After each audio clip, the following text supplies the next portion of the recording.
শুক্রবারে আমাদের একটি বিয়ের অনুষ্ঠানে দাওয়াত ছিল, তাই সকালবেলা ঘুম থেকে উঠে ঝটপট নাস্তা সেরে চলে গেলাম সেই নারায়ণগঞ্জ বিয়ে খেতে। আসসালামু আলাইকুম, আমি মারিয়া। আবারও একটি নতুন ভিডিওতে আপনাদের সকলকে স্বাগত জানাই। আশা করছি আল্লাহর অশেষ রহমতে সবাই ভালো আছেন। আলহামদুলিল্লাহ, আমরাও ভালো আছি। সকালবেলা ঘুম থেকে উঠে ফ্রেশ হয়ে চলে এসেছি রান্নাঘরে নাস্তা বানানোর জন্য। খুব শর্টকাট ওয়েতে নাস্তা সেরে চলে যাব বিয়ে খেতে। এক চুলায় বসিয়ে দিয়েছি চা, আর আরেক চুলায় আমি একটু বাটার দিয়ে পাউরুটি ভেজে নিচ্ছি। আর দেখেন আমার রান্নাঘরে কি সুন্দর রোদ। তবে যখন অতিরিক্ত গরম পড়ে তখন রান্নাঘরে রোদের জন্য আসতে সকালে খুব কষ্ট হয়।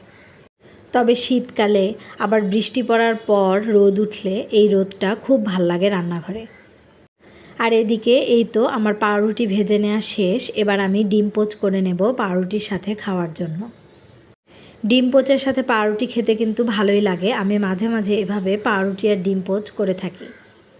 সবসময় শুক্রবার সকালে আমি একটু ভারী নাস্তা করে থাকি, তবে আজকে একদমই ফাঁকিবাজি নাস্তা করলাম। যেহেতু একটি বিয়ের অনুষ্ঠানে যাব, তাই আমি আর কোনো ঝামেলাই করলাম না। আমি এদিকে নাস্তা বানাচ্ছিলাম আর ওদিকে ছেলে মেয়েকে বলে দিয়েছি তোমরা গিয়ে গোসল করে ফেলো, তাহলে তো বড় ঝামেলাটাই মিটে গেল। তারপর ঝটপট রেডি হয়ে আমরা চলে যাব।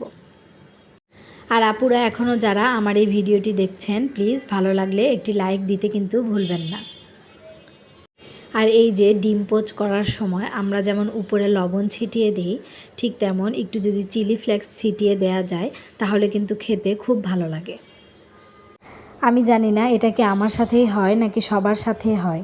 কোথাও বেড়াতে যেতে নিলে পুরো বাড়িঘরের 12টা বেজে যায়। পুরো বাড়িঘর একদম এলোমেলো হয়ে যায়।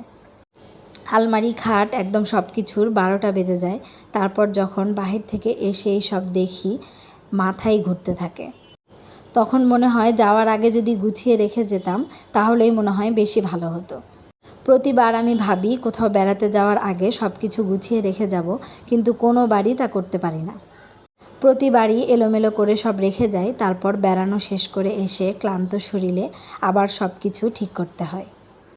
আর এদিকে আমি আমার নাস্তা বানানো শেষ করে একে একে টেবিলে সব কিছু গুছিয়ে নিয়েছি। তারপর সবাইকে ডাক দিয়েছি খাওয়ার জন্য। তারপর বাস রেডি হয়ে আমরা বিয়ের জন্য রওনা দিয়ে দিয়েছি। প্রায় 2-2.5 ঘন্টা জার্নির পর আমরা চলে এসেছি কমিউনিটি সেন্টারে। আমরা যখন যাই তখন সেন্টার বেশ ফাঁকাই ছিল, খুব একটা মানুষজন ছিল না। তবে আধা ঘন্টার ভিতর একদম মানুষ দিয়ে ভরে গিয়েছে।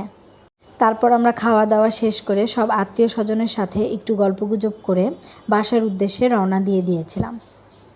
আজকের মতো আমার এই ভিডিওটি এখানেই শেষ করছি। আল্লাহ হাফেজ।